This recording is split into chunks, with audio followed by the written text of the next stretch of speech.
Bonjour à toutes et à tous, bienvenue dans cette édition du journal sur CCTV français. La République populaire démocratique de Corée a demandé une réunion du Conseil de sécurité de l'ONU au sujet des exercices militaires de grande ampleur que les États-Unis et la République de Corée organisent.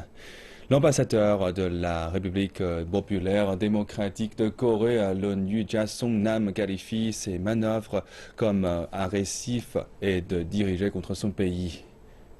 Il a appelé le Conseil de sécurité à régler le problème afin de maintenir la paix et la sécurité. Les exercices conjoints sont les plus importants jamais organisés.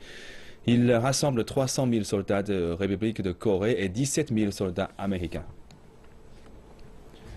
Le président américain Barack Obama a signé l'ordre d'instauration de nouvelles sanctions contre la RBDC. Ces ordres incluent les mesures de récentes résolutions du Conseil de sécurité de l'ONU et des décisions du Congrès. Ce sont les sanctions américaines les plus dures que les États-Unis aient jamais adoptées contre la RBDC en représailles à son essai nucléaire et à son lancement de satellites. L'ordre exécutif a été signé par le président américain. Gel des actifs du gouvernement et du parti au pouvoir de la RPDC en Amérique et interdiction des exportations de biens ou des investissements américains. Il permet également à Washington de placer des individus sur des listes noires, qu'ils soient ou non américains, s'ils ont des relations d'affaires avec les grands secteurs de l'économie de Pyongyang, finances, mines et transports par exemple. Le département du Trésor estime que le seul secteur du charbon génère plus de milliards de dollars de revenus par an à la RBDC. Les experts estiment qu'avec ces nouvelles mesures, l'embargo de Washington contre Pyongyang prend une nouvelle dimension.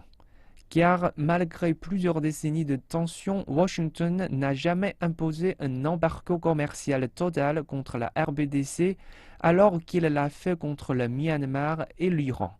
Les Américains étaient autorisés à effectuer des ventes limitées. Et toujours sur le même sujet, la Chine s'est exprimée contre les nouvelles sanctions imposées par les États-Unis contre la République populaire démocratique de Corée. Le porte-parole du ministère des Affaires étrangères, Lu Kang, a déclaré que toute action unilatérale ne pouvait qu'attiser les tensions dans la péninsule. La Chine est opposée à toute sanction unilatérale imposée à un État par un autre. La situation dans la péninsule coréenne est complexe et sensible. Nous sommes donc opposés à toute action qui pourrait attiser les tensions. De plus, nous avons insisté à plusieurs reprises sur ce sujet au cours de sommets avec tous les pays concernés et ces sanctions prises unilatéralement sont susceptibles de porter atteinte aux intérêts légitimes de la Chine. Les États-Unis viennent de demander à la République populaire démocratique de Corée de gracier l'étudiant américain Arthur Warmbier. Cet étudiant a récemment été condamné à 15 ans de travaux forcés pour activités subversives. Depuis janvier, cet homme de 21 ans est incarcéré en RPDC.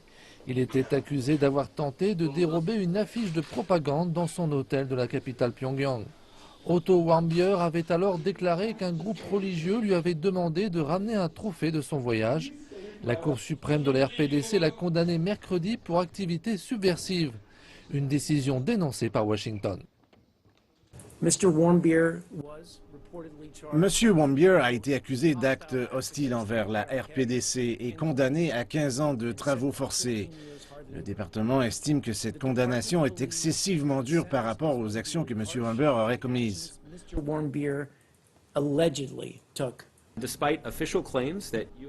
À l'heure actuelle, et malgré les discours officiels affirmant que les arrestations de citoyens américains en Corée du Nord ne sont pas destinées à des fins politiques, il est de plus en plus clair que le gouvernement nord-coréen utilise ses citoyens américains comme des pions avec des motivations purement politiques. Les négociateurs du gouvernement syrien ont déclaré la possibilité de discuter directement avec les membres de l'opposition lors des pourparlers de paix qui se déroulent à Genève. Ils ont même qualifié leurs négociateurs en chef de terroriste. Le rejet de pourparlers directs complique la tâche des médiateurs de l'ONU alors que les discussions se poursuivent pour une troisième journée sans qu'il n'y ait de véritable espoir de déblocage. Les détails de suite dans le reportage suivant. L'espoir d'arriver à un accord est aussi incertain que le ciel de Genève. Le rejet de pourparlers directs par le gouvernement syrien est une indication du fossé qui sépare les deux côtés. Nous, en tant que délégation syrienne, nous ne sommes pas honorés de nous asseoir avec des terroristes pour des pourparlers directs. Le chef de la délégation de l'opposition, Mohamed Alouche, est un terroriste qui appartient à une organisation terroriste. Mohamed Alouche, qu'on voit ici à droite, est le dirigeant de l'aile politique du groupe rebelle Jaïch al-Islam. Il est à Genève en tant que négociateur en chef de la coalition de tous les groupes d'opposition syriens. Ce plus récent échec dans les pourparlers intervient alors que des avions de transport militaire russes ont quitté la Syrie et que Moscou diminue le soutien de ses forces armées au président syrien Bachar al-Assad. Le gouvernement syrien prétend de son côté que les Russes ne font que redéployer leurs effectifs. Dans un contexte plus large, les tensions que crée le conflit dans la région ne fait aucun doute à Moscou. Le ministre russe des Affaires étrangères, Sergei Lavrov, accuse la Turquie de menacer le processus de paix en s'attaquant aux combattants kurdes dans le nord de la Syrie. Les gestes de la Turquie sapent les efforts de l'ONU, menacent le cessez-le-feu, l'acheminement de l'aide humanitaire et le début du processus de paix. Le président turc Recep Tayyip Erdogan y est allé d'une déclaration du même genre en accusant Moscou de livrer des armes à des groupes terroristes en Syrie. Ces bruits ne sont pas simplement une distraction pour les négociateurs à Genève. Ils sont l'incarnation de l'impact à l'échelle internationale de 5 années de conflit en Syrie et de la distance qui sépare les deux camps. Le processus de paix est quelque chose qui peut parfois donner des frissons. Les dirigeants de l'Union européenne participent à un sommet de 2 jours à Bruxelles pour discuter de l'entente entre l'Europe et la Turquie qui permettrait de mieux gérer la circulation des migrants. Les participants ont rappelé qu'encore beaucoup de travail serait nécessaire pour finaliser l'entente avec la Turquie qui tente de se joindre à l'Union européenne depuis plusieurs années. Plusieurs pays européens ont exprimé leur inquiétude au sujet du projet d'accord qui forcerait tous les migrants qui arrivent en Grèce à être retournés en Turquie. Pour chaque Syrien envoyé, l'Union européenne s'occuperait d'accueillir un réfugié qui se trouve dans un camp en Turquie. Cet accord divise les membres de l'Union européenne. Tout juste avant le sommet, le président du Conseil européen, Donald Tusk, s'est dit prudent au sujet du dénouement des négociations. C'est seulement si nous travaillons ensemble de manière coordonnée et que nous restons calmes que nous serons efficaces. Je suis d'un optimisme prudent, mais franchement, je suis plus prudent qu'optimiste. Le président de la Commission européenne, Jean-Claude Juncker, a déclaré qu'il est confiant qu'un accord puisse être conclu. Il a également dit que le retrait des forces militaires russes de Syrie pourrait permettre de ralentir la fuite des réfugiés. De son côté, la chancelière allemande Angela Merkel a rappelé que l'Union européenne ne signerait pas une entente à tout prix. Un haut responsable turc a déclaré que la Turquie n'a pas l'intention de faire de nouvelles demandes lors du sommet. Il a aussi dit qu'Ankara perçoit l'adoption d'un accord comme une tâche difficile, mais pas impossible.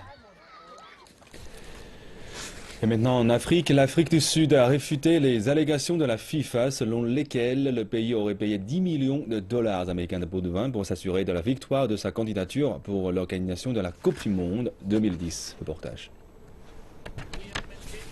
Nous maintenons notre position qui est que lorsque nous avons distribué l'argent à la diaspora et effectué un versement de 10 millions de dollars, ce n'était pas pour de la corruption.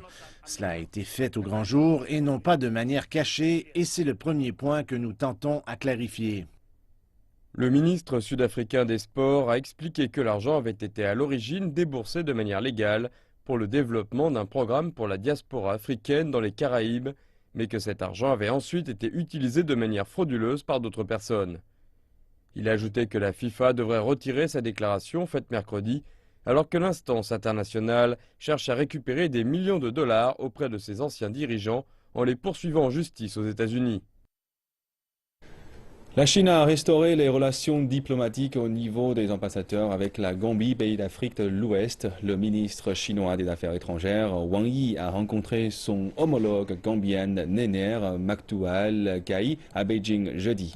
Les deux ministres ont signé un communiqué commun sur le rétablissement des relations. Selon le communiqué, la Chine et la Gambie rétabliront leurs relations à partir de jeudi. La Gambie, elle, admet qu'il n'y a qu'une seule Chine dans le monde, que le gouvernement de la République populaire de Chine est le seul gouvernement légal à représenter toute la Chine et que Taïwan est d'une partie inaliénable de la Chine.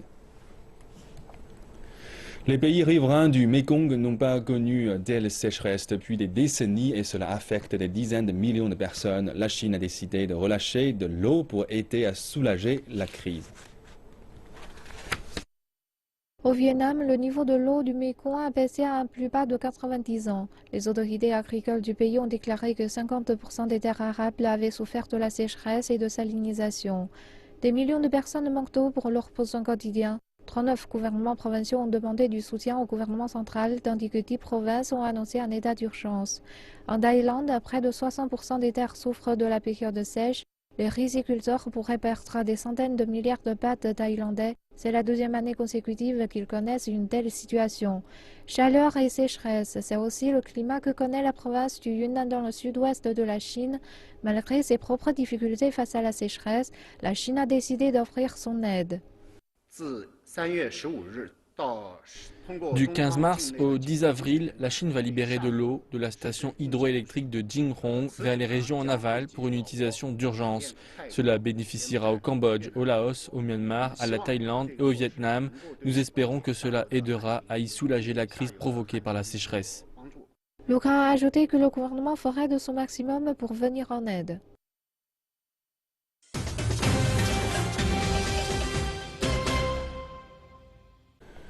Vous êtes sur CCTV français pour ce journal et on continue avec des actualités. En Chine, le lancement du nouveau marché pour les secteurs industriels stratégiques émergents a été remis en question dans un rapport de l'agence de presse Xinhua.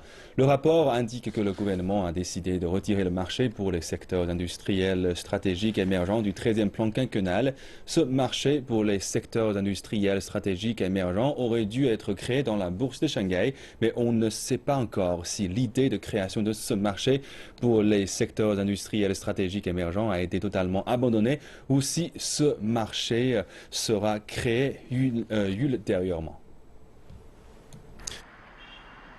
Il y a quelques jours, la bourse de Shanghai a nié un report du programme de création d'un marché pour les secteurs industriels stratégiques et émergents qui devrait coder les sociétés prometteuses mais pas encore rentables. Les analystes supputent que le report est dû à la mise en place d'un nouveau système d'enregistrement qui était prévu pour servir de base au nouveau marché. La commission de régulation boursière a indiqué qu'elle étudiait le système d'enregistrement, ce qui signifie que le nouveau marché est lui aussi suspendu. L'idée d'un nouveau marché est saluée par la totalité des acteurs du marché. Même sans le marché pour les secteurs industriels stratégiques émergents, nous avons actuellement le marché principal à Shanghai, Chinext et le marché des PME à Shenzhen et également le nouveau troisième marché. C'est déjà un marché des capitaux relativement compliqué et différencié. De plus, le nouveau troisième marché va commencer à utiliser plusieurs catégories de sociétés cotées. Une fois que les sociétés seront solides, elles pourront être transférées dans les trois autres marchés, mais car le marché des secteurs industriels stratégiques émergents a été lancé par la bourse de Shanghai, les marchés vont naturellement penser qu'il existe un conflit avec le Chinext et le marché des PME à Shenzhen. Le marché des secteurs industriels stratégiques émergents a été spécifiquement créé pour des sociétés telles que iQIYI et Ant Financial, dont le modèle commercial est innovant, mais dont l'absence de profitabilité leur interdit la cotation sur le Chinext et les autres marchés. Le nouveau marché va faciliter le retrait des sociétés cotées à l'étranger et leur cotation en Chine. Sans ce nouveau marché, les sociétés voulant procéder de la sorte vont devoir rejoindre la longue liste des sociétés attendant l'autorisation du gouvernement pour être codées dans les marchés existants. Certaines sociétés pourraient devoir s'aligner derrière 600 autres sociétés attendant leur introduction en bourse. Cela sera leur premier choix. Ils pourraient également choisir une introduction détournée. Toutefois, une introduction détournée aura les mêmes critères qu'une introduction normale. Si ces sociétés cotées aux États-Unis ne remplissent pas les critères, elles vont devoir en premier lieu travailler à les remplir, ce qui va retarder d'autant leur introduction. Sans l'option de marché pour les secteurs industriels stratégiques et émergents, ces sociétés vont devoir se reposer sur les vieilles méthodes. L'une des sociétés récemment revenues de New York, Jian Interactive Group, a reçu l'autorisation d'être codée sur la bourse de Shanghai en achetant une société écran. Le commerce extérieur de la Chine a été sous forte pression cette année en raison des menaces économiques dans le pays et à l'étranger, mais un porte-parole du ministère du Commerce indiquait lors d'une conférence de presse hier que la situation allait commencer à s'apaiser à la fin du mois. Reportage. Le commerce extérieur de la Chine a eu un départ difficile cette année. Le volume total pour les 2 premiers mois a baissé de 17% en glissement annuel. Ce sont les exportations de février qui ont le plus souffert avec une baisse de plus de 14% par rapport au mois précédent. Le porte-parole du ministère du Commerce, Chen Danyang, dit que la faible performance de février est due à des facteurs saisonniers et qu'elle ne doit pas refléter le commerce de la Chine en 2016. Février 2015 avait une base très forte pour comparer avec cette année. En fait, février 2015 a connu la plus forte croissance des exportations depuis 2009. Toutefois, les chiffres de février ne doivent pas être utilisés comme un point de référence pour toute l'année. Le commerce se stabilisera probablement après mars. Chen Danyang ajoute que les défis de 2016 ne seront pas sous-estimés. À l'international, 35 économies majeures ont publié une baisse combinée du volume commercial de 14% le mois dernier. Au même moment, le prix des matières premières a continué à baisser. En Chine, les coûts pour les compagnies ont augmenté et les investissements ont ralenti. Le gouvernement devrait dévoiler des mesures spécifiques cette année pour la reprise de la consommation en Chine et donner aussi plus d'incitation aux exportateurs. Cette année, nous travaillerons sur une liste positive de paiements et de frais pour les produits importés. Nous optimiserons le régime d'abattement fiscal, développerons l'assurance crédit et encouragerons le e-commerce transfrontalier. Chen Danyang dit enfin que l'avantage compétitif de la Chine dans le commerce n'a pas changé et que les officiels sont confiants quant au maintien du pays dans le top des grands centres mondiaux pour le commerce par le biais de l'innovation et de l'optimisation. Alors que les ventes de billets de cinéma aux États-Unis continuent de décliner, les studios hollywoodiens regardent vers l'Asie pour de nouvelles opportunités. Ils souhaitent non seulement attirer les amateurs de cinéma dans les salles, mais aussi capturer l'attention des joueurs pour avoir des sources de revenus supplémentaires. Aujourd'hui, une start-up hongkongaise cherche à supprimer le fossé entre la ville du rêve et les joueurs de la partie continentale de Chine. Avec un œil sur la Chine, 3 grands studios hollywoodiens ont décidé de prendre des participations dans une jeune entreprise de Hong Kong. Le créateur de jeux mobiles Fifth Journey a été fondé il y a tout juste un an par Eric Tan. Ancien cadre à Electronic Arts en Asie, Tan a été responsable de l'adaptation de Despicable Me Minion Rush pour la partie continentale de Chine. C'est l'une des plus performantes plateformes de divertissement interactif à entrer dans le marché. Les joueurs peuvent acheter des tickets de cinéma, des clips en streaming et même des objets comme des t-shirts et des jouets. Pour les fans, c'est très simple, c'est un guichet unique qui lie l'IP en un clic. Pour Hollywood, c'est une solution pour le divertissement où nous faisons converger tous les différents secteurs d'activité en une application. Les jeux représentent près d'un tiers des sources de revenus du cinéma et avec le secteur du jeu en ligne en Chine qui se développe à une moyenne de 30% par an depuis les 8 dernières années, ce n'est pas étonnant que Hollywood souhaite y prendre part. Le comportement de jeu des Chinois peut être très différent de celui des Occidentaux. Nous avons dû modifier la difficulté, nous avons dû changer certaines mécaniques de monétisation afin de nous adapter au goût local. Il y a des défis autour des plateformes. iOS et Google Play sont les principaux canaux de vente aux États-Unis, mais en Chine, il y a des centaines de plateformes différentes. Et donc, les producteurs américains vont probablement collaborer de plus en plus avec la partie continentale de Chine, ce qu'a déjà fait Hong Kong. Au cours des 10 dernières années, beaucoup de films à succès de Hong Kong ont été coproduits avec l'industrie du cinéma de la partie continentale de Chine. Ce genre de mouvement s'oriente vers une direction, c'est toujours le divertissement et toujours pour le marché de la partie continentale. Une chose est sûre, Tinseltown va dérouler davantage de tapis rouges pour convaincre les clients chinois. Toujours en Chine, la province du Henan, dans le centre du pays, abrite les anciennes grottes de Longmen, un site classé au patrimoine culturel mondial. Et aujourd'hui, pour la première fois en plus de 60 ans, les visiteurs peuvent approcher les statues dans l'une des grottes, le temple de Kanjing. Les grottes de Longmen sont une représentation incroyable de la culture bouddhiste et de l'art dans la Chine antique. Mais pendant 63 ans, les mesures de protection ne permettaient de voir les grottes que depuis l'extérieur. Les experts disent que le temple Kanjing, nouvellement ouvert, a été construit soit par des familles royales, soit par des moines avec des origines royales. Les 29 sculptures Arhat sont les plus complètes et les mieux préservées de Chine. Elles ont au moins 1000 ans. Je ne peux imaginer que les sculptures ont été taillées de manière si belle quand je les ai vues de près. J'espère que d'autres grottes seront ouvertes au public, bien sûr avec des mesures de protection. La grotte a été équipée d'un verre protecteur, de caméras infrarouges et d'autres appareils pour contrôler l'eau, la température et l'humidité. Le nombre de visiteurs sera limité. L'objectif est de permettre au public de voir de près les objets anciens sans les endommager, et ce n'est pas tout. Nous avons fait un scan en 3 dimensions de toutes les statues dans plus de 2000 grottes. Donc nous pouvons produire un affichage numérique des images restaurées en 3D. Nous projetons d'afficher les images numériques pour que les visiteurs aient une meilleure expérience et compréhension des grottes de Longmen. Les chercheurs disent qu'avec l'ouverture de Kanjing, ils veulent que le public comprenne mieux la valeur des grottes et le besoin de protéger l'histoire culturelle.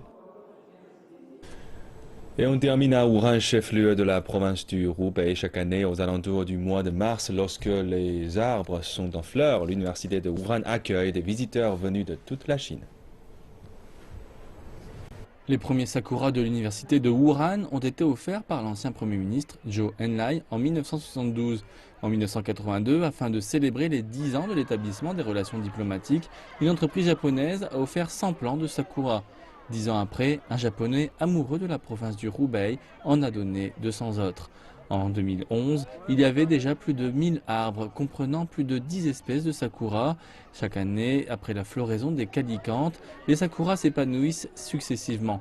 Les fleurs brillent dans les monuments anciens et cela ne fait que rendre l'université de Wuhan plus charmante. Oui, c'est très beau ici. Les sakuras sont très jolis. Cela embellit le printemps. Je viens de Shanghai, il y a aussi de sakura à l'université Tongji, mais c'est différent d'ici. Ici, c'est plus beau, les monuments anciens, l'histoire et les fleurs, c'est impressionnant. Mis à part l'université de Wuhan, il existe aussi d'autres lieux pour admirer les sakuras, comme le parc de sakura du lac de l'Est, qui est l'un des 3 sites pour les sakuras les plus connus au monde. Construit en 1970, il y a plus de 45 espèces de sakura dans ce parc. Les premiers arbres sont venus du Japon en 1978 pour rappeler le début des relations diplomatiques. En plus des sakuras, on y trouve aussi un pavillon, un étang et un pont imitant le style de construction japonaise. Les visiteurs ont un peu l'impression d'être au Japon. Ce parc est assez délicat. Par rapport à l'université de Wuhan, les paysages sont plus grandioses. Maintenant, c'est la floraison. Ça nous donne plein de vigueur. La floraison des sakuras dure 13 à 20 jours. Si vous souhaitez admirer les plus beaux sakuras de Chine, ne tardez donc pas. Et voilà, ainsi avec les sakuras, on achève ce journal. Merci de l'avoir suivi. À bientôt.